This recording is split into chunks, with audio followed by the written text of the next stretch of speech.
Hello বন্ধুরা, কেমন আছো তোমরা সবাই? আশা করি তোমরা সবাই ভালো আছো।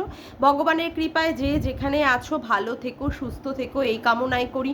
মামনের মনের কথাতে তোমাদের সকলকে সুস্বাগতম। আমিও খুব ভালো আছি। আবার আরেকটি নতুন কন্ট্রোভার্সিয়াল ভিডিও নিয়ে তোমাদের সামনে চলে এসেছি। বলছি, আজকে ঘোড়ামুখী দালাল খেপে গেছে গো, খেপে গেছে। বুঝেছো? পুরো মাথাটা পুরো তার কেটে গেছে। সেই জন্য ভুল ভাল সবাইকে নিয়ে ও যা তা লেভেলের কথাবার্তা বলছে। প্রথমেই কাকে নিয়ে কথা বললো? সি গ্রেডের পতিতা সীমাদিকে নিয়ে। ওফ বাবা, সীমাদির গু ওর না চাটলে ওর কোনো দিন পেটের ভাত হজম হয় না, ঠিক আছে? প্রত্যেক দিন সীমাদিকে নিয়ে নিয়ে নোংরা নোংরা কথাবার্তা। সীমাদি কি বলেছে? সীমাদি গতকালকের ভিডিওতে বলেছে যে ওর মানে ঘোড়ামুখীর প্রত্যেকের স্বামীর প্রতি নজর। যেমন নন্দাই নাঙ্গির হাজব্যান্ডের দিকে নজর, নন্দাই নাঙ্গির মানে তার ওই তুতলির নন্দাইয়ের দিকে নজর, সীমাদির বরের দিকে নজর। সেই জন্য সীমাদি বলেছে তুই একটা প্রেম করতে পারিস না। তার জন্য কি করে বলেছে, না না ও প্রেম করতে পারে না। ও ওই রকমভাবে প্রেম যে বাইরের ওই সমস্ত বিরিয়ানির থেকে ওর কাছে ঘরের ডাল ভাতটাই ভালো। হ্যাঁ, সেই জন্যই তো তুই মানে ওই যে তোর ভাইকে ডেকে চুমু খেতে চেয়েছিলিস না? আবার ওই যে কি বলে যেন, মন্দিরাকে বলেছিলিস তোর নাকি কোনো 10 বছরের ছেলের প্রতি প্রচণ্ড ফিলিংস, তাই না? তোর নাকি আবার বরের প্রতি কোনো ফিলিংস আসে না। সেটাই তো, সেই জন্যই তো। ও আবার বান্ধবীর ছেলেকে মিস ইউ বলতে হয়েছে না, ওই জন্যই তো। তোর যে কতটা ঘরের ডাল ভাতের দিকে তোর মন, সেটা তো পরিষ্কার বোঝা যায়। আবার কি বলেছিস? সীমাদিকে বলেছিস সীমাদি যেন ওই রকম বুদ্ধি না দেয়। এই যে সীমাদি বলেছে প্রেম করার কথা, হ্যাঁ সীমাদি তোমাকেও বলিহারি, তোমাকেও বলিহারি। তুমি মায়েরি কোনো কিছুই বোঝো না যে কার সাথে কে। আরে এই মহিলাকে মানে কি করবে? এই মহিলাকে মানে প্রেম করবে অন্যান্য ছেলেরা। আর এই মহিলার থোবরাটা দেখেছো একবারও? আরে সত্যি সীমাদি, তুমি আর মানে লোক বোঝো না গো। এই রকম মহিলাকে তো ওই যে রাস্তায় যেসব চুল্লুখোর পাতাখোর গাঁজাখোরগুলো আছে, যারা রাতে এর সাথে ওর সঙ্গে পাগলিগুলোকে লাগায়, এই মানে পাগলিগুলোকে লাগায় যারা, তারাও মানে পর্যন্ত এই মালটাকে লাগাবে না। কথা বুঝেছো? এর তো কোনো মানে কিছুই নেই, না আছে উপর না আছে নিচ, বুঝেছো? তাকে কি দেখে লাগাবে? তারপরে আবার কাস্টমার, এ বাবা, এই সিল পড়া মালটাকে পোদে লাথি মেরে তাড়িয়ে দেবে। তার কাস্টমার বড় বড় বাবু ধরবে, যা ওর কোনো অকাত আছে নাকি? কি বলো, ওই পাতাখোর চুল্লুখোর ওই গাঁজাখোরগুলো একে লাগাবে না, তা আবার তুমি বলো কি ওকে প্রেম মারাতে? ধর, তুমি না সত্যি কোনো বুঝে সুঝে কথাবার্তা বলো না। আচ্ছা, আবার এই মালটা যেন কি বললো যে 1 ঘন্টার জন্য ফ্ল্যাটে গিয়ে ঘাপাঘাপ করে ও চলে আসে সীমাদি। ও এই ব্যাপার, তুই সীমাদিকে যে কথাটা বললি সেটা আবার ওই যে বান্ধবী ললিতার ছেলের সাথে লাগাতে যেতিস না, যখন বান্ধবী না থাকতো তার ফ্ল্যাটে গিয়ে তার ছেলের সাথে ঘাপাঘাপ কাজ ছেড়ে দিয়ে আবার চলে আসতিস। ও বুঝতে পেরেছি, সেই জন্য তো জানিস যে মাল 1 ঘন্টাতেই হয়েছে, ঘাপাঘাপ লাগানোর জন্য।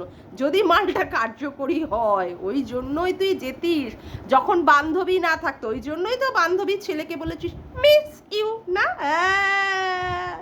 হ্যাঁ বুঝতে পেরেছি, ওই জন্য তুই যেতিস ওখানে, ঘাপাঘাপ লাগিয়ে চলে আসতিস। আচ্ছা দেখ, তুই কত বড় হারামি আর কত বড় বজ্জাত মেয়ে ছেলে, তুই পুনরায় আবার সীমাদির মেয়েকে ধরে টানলি। সীমাদিকে ধরে টান, ঠিক আছে, সীমাদিকে ধরে টানছিস, সীমাদিও তোকে টানছে। তুই সীমাদির মেয়েকে ধরে টানছিস কেন? যে ও কোথাও গিয়ে মানে পেট বানিয়েছে, আবার খালাস করে রাস্তায় দাঁড়িয়ে থাকে। তুইও মনে হয় সেখানে দাঁড়িয়ে টাড়িয়ে থাকিস না? তুই দাঁড়িয়ে থাকিস বলেই তো জানিস যে সীমাদির মেয়ে পেট বানিয়ে খালাস করে আবার দাঁড়াতে যায়। তুই দাঁড়াস বলে সেটা জানিস ভালো। রতনে রতন চেনে, বুঝলি? হ্যাঁ তুই তো ভালো জানিস, কারণ তুই তো দাঁড়াস টাড়াস গিয়ে ওখানটায় না। হ্যাঁ ধরে ফেলেছি, ধরে ফেলেছি, তোর কারি কুড়ি ধরে ফেলেছি। এ বাবা সত্যি, এবার যদি তোকে তোর বাচ্চা না হওয়া নিয়ে যদি কেউ প্রশ্ন তোলে, তখনই তুই প্রচণ্ড পরিমাণে অ্যাটাক করতে থাকবি না? তুই লোকের বাচ্চাদের নিয়ে টেনে টেনে কথাবার্তা বলবি প্রত্যেক দিন ভিডিওতে, মানে আজে বাজে যা পারবি না, এর সম্পর্কে ওর সম্পর্কে তার সম্পর্কে, যেইগুলো না দেখা যায় ভিডিওতে সেইগুলোকে নিয়ে বলবি। তারপরে লোকে কি করবে তোকে? লোকে তারপরেও তোর কোনো কিছু নিয়ে কথা বলবে না, লোকে তোর আর দুর্বল জায়গাটাকে নিয়ে অ্যাটাক করবে না। তুই প্রত্যেক দিন লোকের দুর্বল জায়গাগুলোকে নিয়ে, তার বাচ্চাদের নিয়ে টেনে টেনে, যেইগুলো কিনা তারা আদৌ সেই সম্পর্কে মানে আদৌ করেছি কিনা তার কোনো গ্যারান্টি নেই। সীমাদির মেয়ে অত একটা ভালো জায়গায় চাকরি করে, সেই চাকরি করার পরে সীমাদির মেয়ে ওরকম নোংরা কাজ করবে? মানে তোর মতো নোংরা মহিলারাই, বুঝছিস তো, তোর মতো ডাস্টবিনের নরকের মানে পিশাচিনিগুলোই এই ধরনের কথাবার্তা বলে, বুঝেছিস? এই ধরনের। আচ্ছা, এইবার আসি, তুই কি বললি? এবার আসি, তুই কি বললি? মরকট মানে সঞ্জয়, সঞ্জয়কে কি বললি? সঞ্জয়ের বান্টু, ছোট বান্টু। বলছি কি, ধরে দেখেছিস? মানে লাগিয়ে লুগিয়ে দেখেছিস নাকি যে ওর বান্টুটা ছোট কিনা? ওর বান্টুটা নাকি আবার কার্যকরী না। ওর বান্টুটা যদি কার্যকরী না হতো তাহলে ওর ঘরে ওরকম একটা জলজ্যান্ত ছেলে থাকতো না, তাই না? আজকে তোর বরের বান্টুর উপর তুই চিন্তা কর, তোর বরের বান্টুটা যদি কাজ করতো তাহলে তো তোর ওরকম একটা ছেলে হয়ে যেত। তোর তো আবার সেইটা হয়নি, কিন্তু তুই পরকে নিয়ে বলতে বসেছিস ওর নাকি বান্টু ছোট, ওর বান্টু নাকি কার্যকরী না। মানে ওই বান্টু মানে নিয়ে তুই বসেছিস, ও ওই জন্য এই ভাইকে ডাকছিলিস না? ভাই তুমি আসো, আমি তোমাকে চুমু খাবো। যখন তুই আর তোর বর ওই লাগালাগি করছিলিস, তখন ওই ভাইয়ের ফোনটা ধরেছিলিস, ধরে ভাইয়ের সঙ্গে বাবা কি মাখো মাখো কথা। এইবার বুঝলাম তুই ওর বান্টুতে বসতে পারিসনি বলে তোর এত জ্বালা, সেই জন্যই বলতে বসেছিস ওর বান্টু ছোট। মানে কি বলতো, ওই যে আঙুর ফল টক না পেলেই আঙুর ফল টক হয়ে যায়। আবার কি বলছিস যেন, বলছিস ওর হচ্ছে বিচিবিহীন পাঠা। বলছি বিচিটা আবার এরকম করে চটকে চটকে দেখেছিস ওর বিচিটা, যে বিচিতে আছে নাকি কোনো বিচি টিচি আছে নাকি? বাপরে বাপ, তুই তো সেই লেভেলের মহিলা রে, ওকে বলছিস বিচিবিহীন পাঠা, বাবা। ওই জন্য না আবার ওর স্ট্রিম লাইভে উঠতে গিয়েছিলিস? হ্যাঁ, ওই জন্য ওর স্ট্রিম লাইভে উঠতে গিয়েছিলিস। এবার ভালো করে বুঝেছি যে সঞ্জয় তোকে ডাকেনি, তুই বেহায়া কুত্তার মতো ওর স্ট্রিম লাইভে উঠেছিলিস, তাই না? হ্যাঁ, তুই তো যখন পারিস, কখনো কখনো আবার সঞ্জয় মানে ধনঞ্জয় রেপিস্ট সঞ্জয় হয়ে যায়, তখন গিয়ে গিয়ে তার লাইভ স্ট্রিম লাইভে উঠিস। কখনো কখনো পতিতা থেকে সীমাদি হয়ে যায়, তার স্ট্রিম লাইভে উঠিস। সীমাদি তুমি আমাকে না ফোন করো যদি তোমার কিছু বলার দরকার থাকে না। হ্যাঁ, তখনও পতিতা, সিগ্রেটের পতিতা, হ্যাঁ বুঝতে পারি।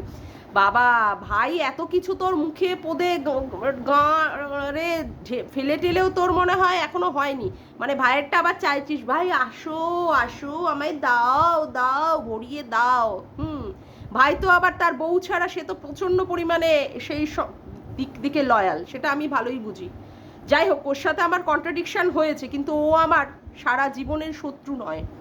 আমি ওকে যে কথাগুলোকে বলতে চেষ্টা করেছিলাম যে তোর মতো ডাইনির সাথে যেন হাত না মেলায়, ও সেটা আমাকে বোঝেনি। ও আমাকে ভুলবশত অ্যাটাক করেছে, কিন্তু ও ভালো জানে যে আমি ওর কোনোদিন ক্ষতি চাই না এবং এখনো পর্যন্ত চাইনি। ও ওর সংসার নিয়ে, ওর বাচ্চা মা বউ নিয়ে ভালোভাবে সংসার করুক, ও সেটা জানে, ও সেটা ভালো বোঝে। সেই জন্য ওই একটা কথা বলার পরে ও কিন্তু আর একবারের জন্য মুখ খোলেনি আমার এগেনস্টে। আমি কিন্তু ওকে যাচ্ছে তাইভাবে ভৎসনা করেছি, ও কিন্তু তার জন্য আমাকে একটা কথাও বলেনি। ও বললে বলতে পারতো, কিন্তু আমি বুঝেছি যে ও কোথাও হয়তো একটু ভদ্র হলেও গিল্টি ফিল করেছিল। কিন্তু ওর প্রতি না আমার সত্যি, ওর বাচ্চাটার প্রতি আমার প্রচণ্ড ভালোবাসা আছে, প্রচণ্ড সফট কর্নার আছে। এবং ওকে আমি ভাই ডেকেছি। ওর সাথে আমার মতবিরোধ হতেই পারে, কোনো একটা বিষয় নিয়ে মতবিরোধ হতে পারে, কিন্তু তুই ওর পৌরসত্ব নিয়ে কথা বলবি সেটা আমি মেনে নেব না, সেটা আমি কোনো সময় মেনে নেব না। যেখানে যার কথা বলার দরকার, প্রতিবাদের গলা, আমি সেখানে সেটা করবই করব। হতেই পারে ওর সাথে আমার মনের মিল নাই থাকতে পারে, হতেই পারে। এটা এক জায়গায় থাকতে গেলে মানুষের ছেলে মেয়ে, বাবা মা, স্বামী স্ত্রী সবার সাথে সবার মনোমালিন্য থাকতে পারে। তাই বলে এটা নয় যে তুই ওর সম্পর্কে নোংরা নোংরা কথাবার্তা বলবি সেগুলোকে মেনে নেব। আর আমি এটাই বোঝাতে চেয়েছিলাম সঞ্জয়কে যে সঞ্জয় তুমি দেখো, এই যে বিষ মালটা, এই ডাইনি মালটা কিন্তু কখনো কারোর হতে পারেনি, যে বরেরটা খেয়ে বরেরটা পরে বরের নামেই গিয়ে নিন্দামন্দ গায়ে অন্য মহিলার কাছে, যে বরের প্রতি নাকি তার কোনো ফিলিংস নেই, বরের টাকায় নাকি তার জল গরম হয় না, সে কোনো দিন কারোর হতে পারবে? কোনোদিন কারোর হতে পারবে? তুমি তাকে সীমাদের এগেনস্টে লাগাবে বলে তুমি তাকে স্ট্রিম লাইভে তুলেছিলে, কিন্তু সে যে সেই জায়গাটা বা মর্যাদাটা পাওয়ার যোগ্য না সেটা আবার তুই প্রমাণ করে দিলি, যে তুই কোনোদিন কারোর হতে পারবি না, তুই কোনোদিন কারোর ভালো মেয়ে হতে পারবি না, কারণ তুই তোর মাকে খামাচু বলেছিস। কোনোদিন কারোর ভালো মেয়ে হতে পারবি না, কোনোদিন কারোর ভালো ছেলের বউ হতে পারবি না, সেই জন্য তোকে শ্বশুর শাশুড়ি ওপরে পর্যন্ত উঠতে দেয় না। শ্বশুর শাশুড়ির ওপরে যাওয়া তোর পুরো মানা, তুই পড়ে গিয়ে মাথা ফেটে গেল, তোর শ্বশুর শাশুড়ি একবার উকি বা টুকি দিয়ে পর্যন্ত তোকে দেখলো না। তারপরে তুই কোনোদিন কারোর ভালো বউ হতে পারবি না, যে বউ তার স্বামীর নামে অন্য মহিলার কাছে বলে যে তার স্বামীর প্রতি ফিলিংস আসে না, তার অন্য কোনো পরপুরুষের প্রতি তার ফিলিংস আসে, অন্য কাউকে সে মিস ইউ লিখতে পারে, অন্য কোনো ভাইকে ডেকে সে ডার্লিং চুমু খেতে পারে, এই মহিলা কোনো দিন কারোর হতে পারে না। যে মন্দিরাকে মানে বোন ডেকে, মন্দিরা যাকে মানে সোনার দীপ ভাই ডেকেছিল তাকে পর্যন্ত এক্সপোজ করে দিয়েছে, এখন আবার গামলাকে নিয়ে এক্সপোজ করতে বসেছে। সঞ্জয়কে আমি এটাই দেখানোর চেষ্টা করেছিলাম, বোঝানোর চেষ্টা করেছিলাম যে সঞ্জয়, এই গিরগিটি মালটাকে তুমি বিশ্বাস করলে কি করে, একে কি করে তুমি স্ট্রিম লাইভে তুললে? সঞ্জয় আমার কথাটা বুঝতে পারিনি, আজকে সঞ্জয় বুঝতে পারবে, আজকে সঞ্জয় বুঝতে পারবে। তুই বললি না ও হচ্ছে বিচিবিহীন মানে পাঠা, তোকে বিচিবিহীন পাঠার ভালো মতো প্রমাণ করে দেবে ও যে কি। আর ওই যে সঙ্গীতা ম্যাডামের কথা বলছিস না, সঙ্গীতা ম্যাডাম কি স্টেপ নেবে না নেবে, হ্যাঁ সেটা ওকে বুঝে নিতে দে, ওকে বুঝে নিতে দে। ও একটা স্বতন্ত্র ক্রিয়েটার, ও ভালো মতো সেটাকে কিভাবে হ্যান্ডেল করবে না করবে সেটা ওকে বুঝে নিতে। আর শেষ পেরেকটা তুই পুতবি, তোর আগে থেকেই পেরেক পোতা হয়ে গেছে। ওই যে কালকে না তুই তোর লাইভে বলছিলিস তুই আর 2 মাস আছিস, হ্যাঁ এরপর থেকে তুই নাকি কন্ট্রোভার্সি ছেড়ে দিবি, তার মানে তোর যে পেরেকটা সেটা দিল্লিতে অলরেডি পোতা হয়ে গেছে, সেটা সবাই বুঝতে পারছে। সেই জন্যই তুই বলতে বসেছিস তুই কন্ট্রোভার্সি ছেড়ে দিবি। অবশ্য তুই কেসের ব্যাপারে বললি ফালতু, ফালতু কেস বলেই তো তুই তার বিষয় নিয়ে মুখ খুলছিস না। না ওই যে 13ই মে কি যেন হলো, হিয়ারিংয়ে কি ব্যাপারটা বেরোলো, কি শুনানি বা কিটা কি বললেন ও মানে মহামান্য বিচারপতি, ঠিক আছে, সেটা নিয়ে তো তুই মুখ খুলতে পারলি না। তার মানে তোকে এরকম এইভাবে অর্ডার দেওয়া হয়েছে যে তুই বেশি দিন আর এই কন্ট্রোভার্সি চালাতে পারবি না, তোকে কন্ট্রোভার্সি বন্ধ করতেই হবে। এই ইশারাটা তুই কালকে তো লাইভে দিয়ে দিলি, সেটা আমরা ভালোভাবেই বুঝতে পেরেছি। আচ্ছা, আমি যে পয়েন্টটা ভুলে গিয়েছিলাম, তুই সীমাদির সম্পর্কে বললি যে সীমাদির বর কি করে সহ্য করে যে সীমাদি এই মানে ওর বরের সামনে অন্য পরপুরুষের সম্পর্ক নিয়ে এইভাবে নোংরা নোংরা কথাবার্তা বলে বলে ভিডিও করতে পারে। বলছি কি তুই তোর বরকে সামনে রেখে সঞ্জয়ের নামে বা অন্য কোনো পুরুষকে নিয়ে কি করে এই নোংরা থেকে নোংরা কথাবার্তা বলতে পারিস? তোর বর সেগুলো সহ্য করে কি করে? আদৌ কি ও পুরুষ? আদৌ পুরুষ? আমার তো যথেষ্ট পরিমাণে সন্দেহ আছে যে সে আদৌ পুরুষ নাকি। যে তার বউয়ের জামা কাপড় কেচে দেয়, বউ আবার সেটাকে ক্যামেরাতে বন্দি করে আবার ব্লগ ভিডিওতে দেখায়, সে আদৌ পুরুষ? তুই আবার দেখাচ্ছিস ওই যে সঞ্জয় সম্পর্কে ওর আবার পৌরসত্ব আছে কিনা, ওর আবার দাঁড়ায় টাড়ায় কিনা, ওর ক্যাকটাসে বসবি বলে পাশে আবার ক্যামেরাটাকে ঘুরিয়ে দেখালি তোর বর তোর খাটের মধ্যে বসে আছে। তোর বর এগুলো সহ্য করে কি করে রে? সহ্য করে কি করে যে তোর মানে তোর বরের সামনে তুই অন্য পরপুরুষের সম্পর্কে এই ধরনের নোংরা থেকে নোংরা, তার ক্যাকটাসে বসবি, তার ক্যাকটাসে জোর আছে কি না সেইগুলো দেখবি, তোর বর এগুলো সহ্য করে? তার মানে সে পুরুষ না রে, সে একটা পাঠা, পাঠা, ভেড়া ভেড়া ভেড়া ভেড়া। বউকে সে ভয় পায়, বউয়ের টাকা দিয়ে তো তার সংসার চলে, ওই জন্য বউ যা করে, যা যেভাবে বলে সেইটাকেই সে মেনে নেয়, মেনে নিতে বাধ্য, মেনে নিতে বাধ্য। কারণ ওই ভেড়া পাঠার তো আর বউ জুটবে না, ওই ভেড়া পাঠার আর বউ জুটবে না, সেই জন্য ওই ভেড়া পাঠা তোকে কি বলতো, তোকে মেনে নিতে হয়েছে। এটা তার অসহায়তা, এটা তার অসহায়তা, এটা তার কি বলবো, আর কোনো জায়গা নেই তো। বাপ মাও তাকে ছেটে দিয়েছে ছেলেকে, যে ছেলে তার বউয়ের জন্য বাপ মায়ের সঙ্গে মানে বাপ মাকেও পর্যন্ত ত্যাগ করে দিয়েছে, তাই জন্য ছেলেটাকে পদে লাথি মেরে উপর থেকে নিচে নামিয়ে দিয়েছে, বুঝেছিস?